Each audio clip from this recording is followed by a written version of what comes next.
வணக்கம் நண்பர்களே, நாம் இன்றைக்கி இந்த வீடியோவில் என்ன ஒரு முக்கியமான தகவலை பற்றி தெரிஞ்சுக்க போகிறோம் அப்படின்னு பார்த்தீங்கன்னா, சன் டிவியில் ஒளிபரப்பாயிட்டு வர கையல் சீரியலுக்குன்னு நிறைய ஃபேன்ஸ் இருக்காங்க அப்படிங்கிறது நமக்கு நல்லாவே தெரியும். அதில் இருக்கிற ஒவ்வொரு கேரக்டர்ஸ்க்குமே ஃபேன் பேஸ் அப்படிங்கிறது அதிகமாக இருக்குது. அந்த வகையில் சுபாஷினி அப்படின்னு சொல்லிட்டு பர்ஃபார்ம் பண்ணிக்கிட்டு வர ஒருத்தரோட இன்றைக்கி திடுக்கிடும் முடிவை தான் நம்ம இந்த வீடியோவில் பார்க்க போகிறோம். திடீர்னு அவங்க வெளியிட்ட அந்த அதிர்ச்சி வீடியோவால் இன்றைக்கி மொத்த ரசிகர்களுமே அதிர்ச்சியில் இருக்காங்க அப்படின்னு சொல்லிட்டு தான் இப்போ சமூக வலைதளத்தில் இப்போ ஒரு பரவலான செய்தி போயிட்டுருக்கு. ஏன்னா அவங்க தூக்கிட்டு தற்கொலை பண்ணிக்கிட்டாங்க திடீர்னு. ஆனால் அந்த கடைசி நிமிடங்களில் அவங்க அந்த பண்ண விஷயங்களை தான் நாம் இந்த வீடியோவில் டீட்டெயிலாக பார்க்க போகிறோம். வீடியோக்குள்ளே போகிறதுக்கு முன்னாடி நீங்கள் நம்ம சேனலுக்கு புதியவராக இருந்தால் மறக்காமல் சிபி ட்ரெண்டிங்கை சப்ஸ்கிரைப் பண்ணி ஃபாலோ பண்ணிக்கோங்க. சுபாஷினி இலங்கையை சேர்ந்தவங்க அப்படிங்கிறது பலருக்குமே தெரியாது. அதில் ஒரு முக்கியமான விஷயமே, அவங்க இலங்கையிலேருந்து இன்றைக்கி சின்னத்திரையில் ஒரு நல்ல இடத்த பிடிக்கணும் அப்படிங்கிறதுக்காக தான் அவங்க தமிழ்நாடுக்கு வந்தாங்க. அந்த வகையில் அவங்க ஒரு நல்ல இடத்தையே ரசிகர்கள் மத்தியில் பிடிச்சிருக்காங்க அப்படின்னு தான் சொல்லணும். சுபாஷினி எப்போவுமே சமூக வலைதளங்களில் ரொம்ப ஆக்டிவாக இருப்பாங்க. அது மட்டும் இல்லாமல் அவங்க சூசைட் பண்ணக்கூடிய அந்த கடைசி நொடி வரைக்குமே முன்னாடி நாள் நைட்டு கூட ரொம்பவும் ஆக்டிவாக இன்ஸ்டாகிராமில் இருந்திருக்கிறாங்க. அது மட்டும் இல்லாமல் ரொம்பவும் ஒரு டெடிக்கேட்டடான ஒரு ஆக்டர் அப்படின்னே சொல்லலாம். அந்த மாதிரி தான் சொல்கிறாங்க.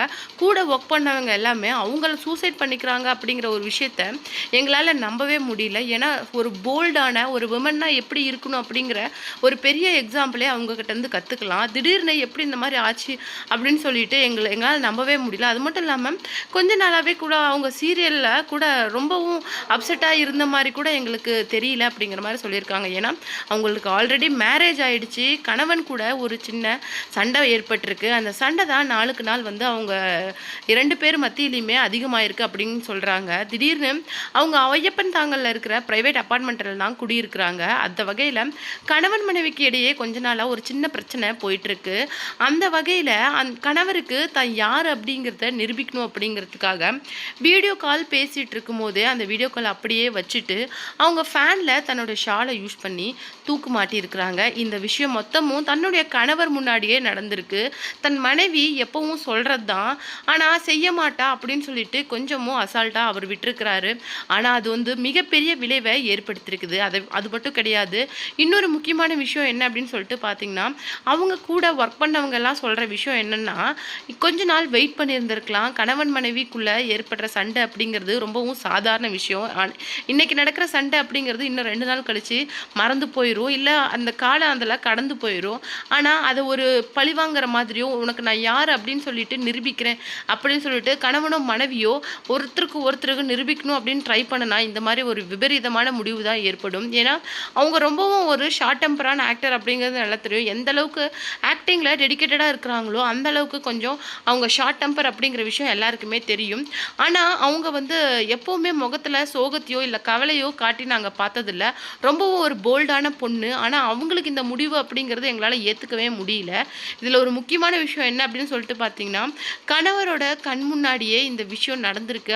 அவரால் ஒன்றுமே செய்ய முடியல அப்படிங்கிற அந்த இயலாமையே அவருடைய கணவரை வருத்திட்டு இருக்குது. அது மட்டும் கிடையாது, தன்னுடைய மனைவி எப்பவும் போல் பிளாக்மெயில் பண்ணுறாங்க, தன்னை பயமுறுத்த பார்க்குறாங்க அப்படின்னு சொல்லிட்டு அவர் ரொம்ப அசால்ட்டாக இருந்திருக்கிறாரு. அந்த வகையில் இந்த தடவை இது எதிர்பாராமல் நடந்ததோ இல்லை பண்ணணும்னு சொல்லிட்டு சுபாஷினி பண்ணினாங்க அப்படின்னு சொல்லிட்டு தெரியல. ஆனால் அவங்களுடைய ஷால்லையே அவங்க தூக்கு மாட்டி இறந்துருக்கிறாங்க. இந்த முடிவு அப்படிங்கிறது ரொம்பவும் கஷ்டமாக இருக்குது. மற்றவங்கள விடவு இன்ஸ்டாகிராம்லாம் இருக்கட்டும் இல்லை சோஷியல் மீடியாவிலையாக இருக்கட்டும் ரொம்பவும் ஆக்டிவாக இருக்கிறவங்க தான் சுபாஷினி. அந்த வகையில் அவங்களுடைய இழப்பு அப்படிங்கிறது எங்களுக்கு மிகவும் வருத்தமாக இருக்குது. அப்படி ஒரு டெடிக்கேட்டட் ஆக்டரை இந்த காலத்தில் பார்க்குறது அப்படிங்கிறது ரொம்ப கஷ்டம். ஏன்னா நிறைய சொந்த பிஸ்னஸ் பண்ணிக்கிட்டு அப்படின்னு சொல்லிட்டு சொந்த வேலைகளுக்கு முக்கியத்துவம் கொடுக்குற நடிகர்கள் மத்தியில் ஆக்டிங்கை ரொம்பவும் டெடிக்கேட்டடாக பண்ணுறது அப்படிங்கிறது ரொம்ப சாதாரண விஷயம் கிடையாது.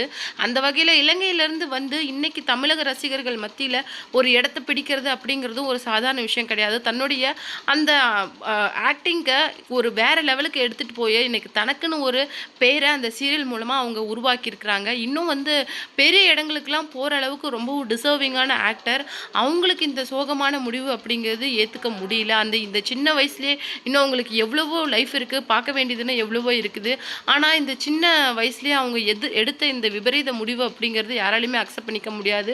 எல்லாத்த விட அவங்களுடைய ஹஸ்பண்டுக்கு வந்து இந்த முடிவை வந்து எப்படி ஏற்றுக்கிட்டு இதுக்கு மேலே லைஃப் அக்ராஸ் பண்ணி போகிறாரு அப்படிங்கிறது யாராலையுமே இன்னும் அதை கொஞ்சம் கூட ஒத்துக்க முடியாது. ஏன்னா அவருடைய கண் முன்னாடியே அவங்களோட மனைவி வந்து ஷாலில் தூக்கு போடுறது அப்படிங்கிறது அது அவருக்கு எவ்வளோ வேதனையை கொடுத்துருக்கும்.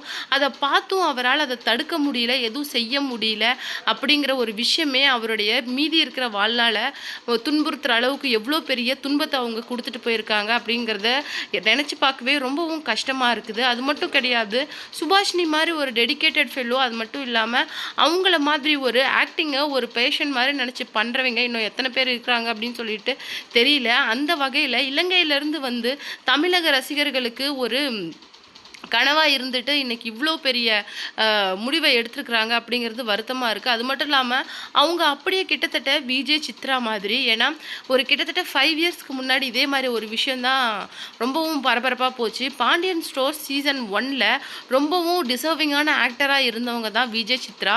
அவங்க முல்லை அப்படிங்கிற ஒரு கதாபாத்திரத்தை பண்ணிகிட்டு இருந்தாங்க. கதிர் முல்லை அவங்களோட பேர் அப்படிங்கிறது மிகவும் பேசுபொருளாக இருந்தது. அந்த வகையில் அந்த நடிகையோட முடிவு அப்படிங்கிறது யாராலையுமே ஏற்றுக்க முடியல. முக்கியமாக அவங்களுடைய ஃபேன் மற்றும் அவங்க அந்த ஃபேன்ஸுக்கும் அந்த சீரியலில் கூட ஒர்க் பண்ண எல்லாருக்குமே. கதிர் வந்து விஜய் சித்ராவோட ரொம்பவும் ஒரு க்ளோஸான நண்பர். அது மட்டும் இல்லாமல் அவங்களே வந்து விஜய் சித்ரா அந்த மாதிரி பண்ணக்கூடிய ஆள் இல்லை அப்படிங்கிற மாதிரி ஒரு விஷயத்தை தான் சொல்லிட்டு இருந்தாங்க. அந்த வகையில் இப்போ சுபாஷினியோட இந்த எதிர்பாராத விபரீத முடிவு கூட அந்த மாதிரியே தான் இருக்குது. இவங்களோட இறப்பு கூட விஜய் சித்ராவை நினைவூட்டுற மாதிரி இருக்குது. அந்த வகையில் அவங்களுடைய இந்த இறப்பை அவங்களுடைய கணவரால் தாங்கிக்கவே முடியல. அது மட்டும் இல்லாமல் சொந்த கணவர் முன்னாடியே மனைவி வந்து ஃபேனில் தூக்கு போட்டு தொங்குறது அப்படிங்கிற ஒரு அதிர்ச்சிகரமான விஷயத்தை அவங்களுடைய கணவருக்கு அவங்க கொடுத்துட்டு போயிருக்காங்க. இதுக்கு மேலே மிச்சம் இருக்கிற வாழ்நாள அவர் எந்த அளவுக்கு சோகத்தோட கடக்க போகிறாரு அப்படிங்கிறத நினச்சாலே ரொம்பவும் கவலையாக இருக்குது. இன்னும் இந்த லைஃப்ல இருந்து இன்னும் பெரிய பெரிய உயரத்துக்கெல்லாம் போக வேண்டிய அவங்க இந்த மாதிரி ஒரு சின்ன ஃபேமிலி பிரச்சனை, கணவன் மனைவிக்குள்ளே இருக்கிற அந்த மிஸ் அண்டர்ஸ்டாண்டிங்கால் இந்த மாதிரி ஒரு முடிவை தேடி இருக்கிறாங்க. அது மட்டும் கிடையாது, கொஞ்ச நாளாகவே அவங்க ஃபேமிலியில் நிறைய பிரச்சனை இருந்திருக்கான். அது மட்டும் இல்லாமல் கெரியர் மட்டும் இல்லாமல் ஃபேமிலி இஎம்ஐ அப்படின்னு சொல்லிட்டு பல விஷயங்களில் கொஞ்சம் கஷ்டப்பட்டுட்டு இருந்திருக்கிற மாதிரி சொல்கிறாங்க. அது மட்டும் கிடையாது, தன்னுடைய நம்ம ஃபேமிலி கூடயே அவங்க கொஞ்ச நாளாக பேசுறது இல்லையா, ஏதோ மிஸ் அண்டர்ஸ்டாண்டிங் அவங்களுடைய ஃபேமிலிக்கும் ஹஸ்பண்டுக்கும் அவங்களுக்கும் மத்தியில் போயிட்டு இருந்திருக்குது. அதையும் ஒழுங்காக அவங்களால ஹேண்டில் பண்ண முடியல. அது மட்டும் இல்லாமல் கெரியர்லையும் ஃபோக்கஸ் பண்ண முடியல அப்படிங்கிற காரணத்தினால, அது மட்டும் இல்லாமல் ஃபோட்டோ ஷூட், ஆட், ப்ரொமோஷன் அப்படின்னு சொல்லிட்டு ஓடிக்கிட்டே இருக்கிற அவங்களுடைய லைஃபுக்கும் இந்த மாதிரி எமோஷ்னலாக கனெக்ட் ஆகியிருக்கிற பீப்புள்ஸுக்கு அவங்களுக்கு நடுவில் இருக்கிற அந்த பாண்டுக்கும் அவங்களால முக்கியத்துவம் சரியாக கொடுக்க முடியலையா, இல்லை அவங்களால அந்த கெரியரையும் சரி ஃபேமிலி ரிலேஷன்ஷிப்பையும் சரியாக ஹேண்டில் பண்ண முடியல என்ன அப்படிங்கிறது தெரில. அவங்க எடுத்த இந்த விபரீத முடிவு அப்படிங்கிறது எல்லாரையுமே சோகத்தில் ஆழ்த்திருக்கு.